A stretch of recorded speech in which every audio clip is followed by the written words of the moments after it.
He was standing there, motionless, a thin, dusty donkey tied to a heavy chain that cut into his skin. The metal links had rubbed his leg raw, leaving deep wounds, the kind that speak of pain, neglect, and quiet suffering. His eyes said everything. They weren't just sad, they were empty, like a soul that had forgotten what hope felt like.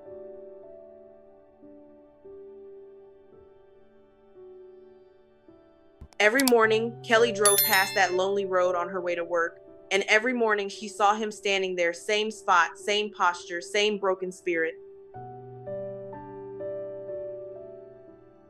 At first, she thought someone must be taking care of him. But day after day, he remained there, alone, tied under the burning sun with no shade, no fresh water, no one to care whether he lived or died.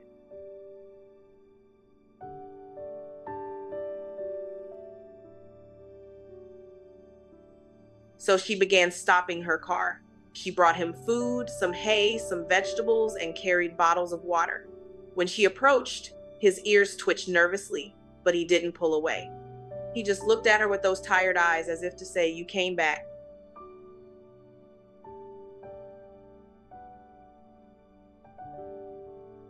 Kelly whispered softly, "Hello, donkey. You're still here. You're alive." And every day she left, her heart grew heavier.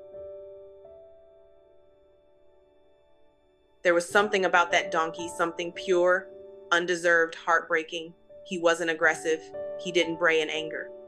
He simply stood in silence, still believing that maybe, somehow, kindness might come.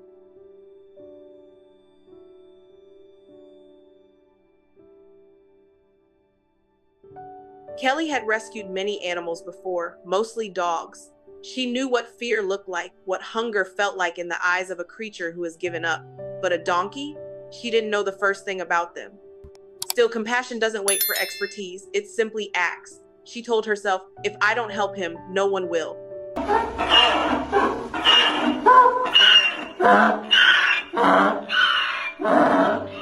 On the third day, she made a decision. She walked up to the owner and asked, "Would you sell him to me?" The man shrugged. 600 euros, he said casually, as if talking about an old piece of furniture.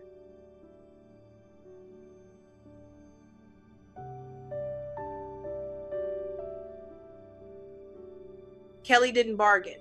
How could she? Because freedom real, breathing freedom can't be measured in money.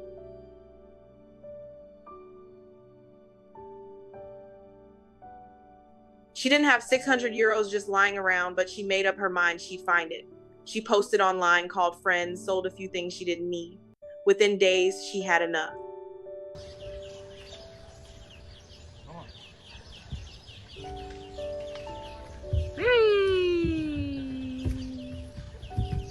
When she arrived with the trailer, the donkey seemed to understand. For the first time, his eyes lit up.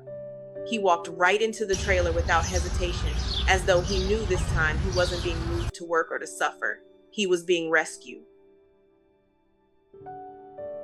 Kelly named him Buccelli. She took him to a friend's stable, a quiet place surrounded by green fields and open skies. When they opened the trailer door, he stepped out slowly, testing the earth beneath his hooves. For the first time in years, he could walk freely. No chains, no ropes, just grass and sunlight.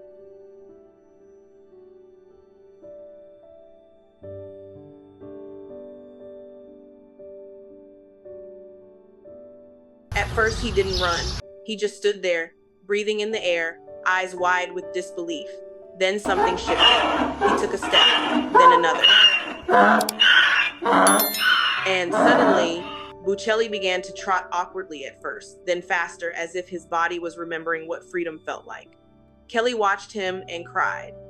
The sound of his hooves on soft ground was like a heartbeat, steady, alive, full of joy.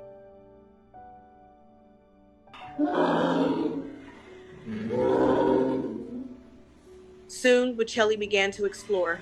On either side of his paddock were horses. One in particular, a tall white horse, caught his attention. The first time they saw each other, Buccelli just stood and stared, ears perked forward. It was as if he was saying, "Are you my friend?"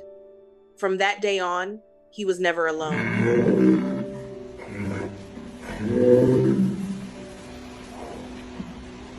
In the following weeks, his transformation was astonishing.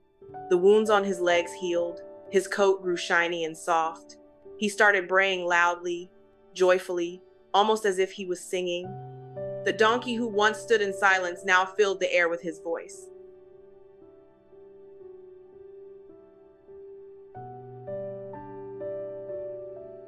Kelly often visits him. She brings treats, brushes his fur, and laughs at his silly personality. He's a goofball, she says.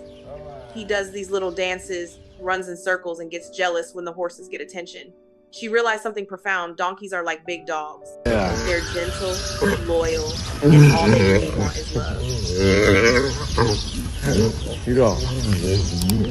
Now when Bocelli sees Kelly walking toward him, he trots up with his ears straight and eyes sparkling. He knows she's the one who gave him life again. He knows he's safe.